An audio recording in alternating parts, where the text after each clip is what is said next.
Hello, Mary Mead. So I want to review a book. And the book I want to review is this one. The Book of Crystal Grids, A Practical Guide to Achieving Your Dreams by Philip Permutt, or however his name is to be pronounced. So I've been interested in crystal grids for some time, but not really practiced it. And I wanted some practical books to introduce me to the topic. And I really like the author's way of explaining how he basically formulates things, his idea around crystals and their use. And yeah, let's have a look at the index, shall we?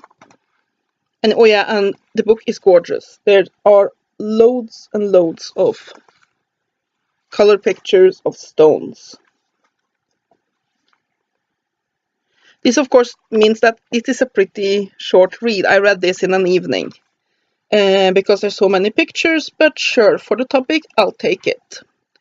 So, what do we have? We have chapter 1, The Power of Crystal Grids, which basically explains crystal grids, their history, how they function, and all of that. Then we have Creating a Crystal Grid, which basically goes through the details of how to create it, how to activate it, how to meditate on it. No. Chapter 3, Intention Setting, is on how to activate it.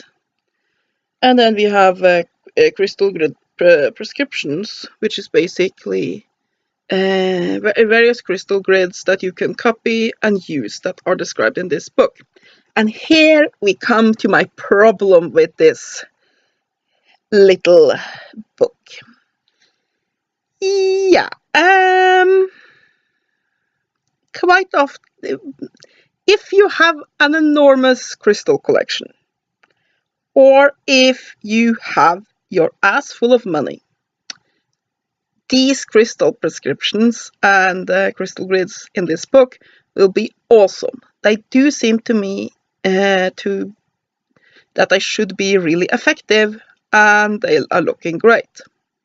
The problem is they might use things like several rubies, 6 to 7 Super 7 amethysts.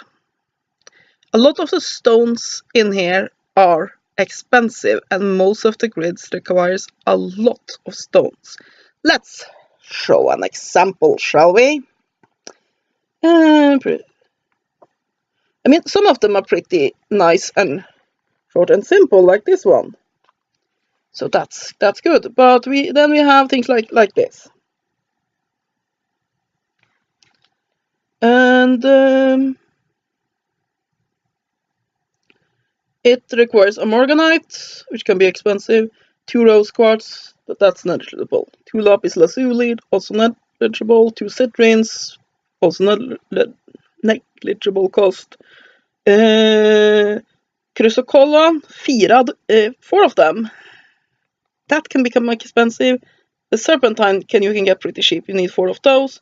Charite, you need 14 of, and each one can have some cost to it. Then you have 18 fluorites, and Sibertine I haven't even looked at, so yeah, you need 4 of those. Another example here, well, let's just look at the list of crystals that you need for this layout. And sure, he offers a blurb in the beginning of this chapter that if you don't have all the stones, then just use what you have and fill in later. The problem is he offers absolutely no information how to do that, because these layouts, they are patterns. And how can I simplify this pattern with using the stones I have? How can what are some good stones that I can use to replace some of the more expensive ones if I can't afford these? Nothing of it, just, just simplify it and but tell us how. Just tell us how. So I think that, from my estimate, though, there are some simpler grids. And for most of these grids, you have to expect at least $100, quite often more. Quite often we are talking like $200 or $300 in stones to be able to make it, and a lot of people are not going to be able to afford that. So since the majority of the book consists of these crystal prescriptions, yeah, you can do some of the simpler ones. Unless you already have a really good crystal collection, you are going to hit a stumble block there. I mean, I've been collecting stones for a lot of years, and even I tended to be, oh, that grid sounds like fun. I'll try doing that one. Let me see, what do I need? Oh. So that's a problem. This is a book for rich New Agers. And then we have a crystal index, which quickly goes through a lot of stones by color. It's a little bit of an odd way to do it, and I didn't find the index very useful. And then we have a sacred geometry, glossary, index, and notes and acknowledgements. So, is this a good book? Well, the details on how to do a crystal grid, how to do a little ritual about it, how to activate it, all of that is good. The other sections are, well, for example, you have a section on different shapes and forms, but it really only covers the most basic ones. It doesn't go in a lot of depth, but for a beginner, it do have everything you need. And it was an enjoyable book to read. My problem is that the practical crystal grids that are presented that you can use will require a lot of stones or a lot of thinking to be able to redo them. And it offers no alternative setups, no alternative for expensive stones. Some of them are pretty simple. For example, Super 7, while it has a very unique energy, it is still an amethyst. So I would say that you could usually substitute Super 7 with other types of amethysts if you can't afford all of the Super 7s. And let me tell you, I have been trying to get a few because I wanted to work with them, and every single one I have bid on have ended up costing more than I was willing to pay. You have to expect at least $30 for a stone this big, and when you might need 6 of them in a layout, that adds to the expense.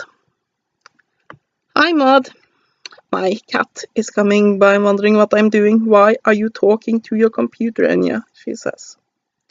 Is that what you're saying, little one? Yes.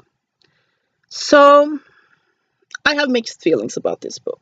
Some of the information in it is really great, and I think it can be very, very useful. But other parts of it is so-so. But it is really, really, really pretty. It stays on focus. And yeah, it's not a bad book. But if you want to follow the crystal prescriptions in this as anything more than an inspiration, be prepared to pay a bit. So, yeah.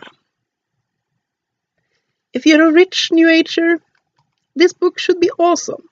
If you're not, yeah. And then that's my review of The Book of Crystal Grids, A Practical Guide to Achieving Your Dreams by Philip Permutt. But I should also mention, I do like that he has added some ideas for how to house crystal grids, because that's often a problem. They can get quite large, and you don't know where to put them. For example, one idea he presents here is getting one of those deep frames that was popular some time ago, and you put the crystals in there with sticky tack, and then you just hang it on the wall. which I think is an awesome idea. He has some ideas like that, which is great. So yeah, then I am off. Have a great day. Thank you for watching, and blessed be.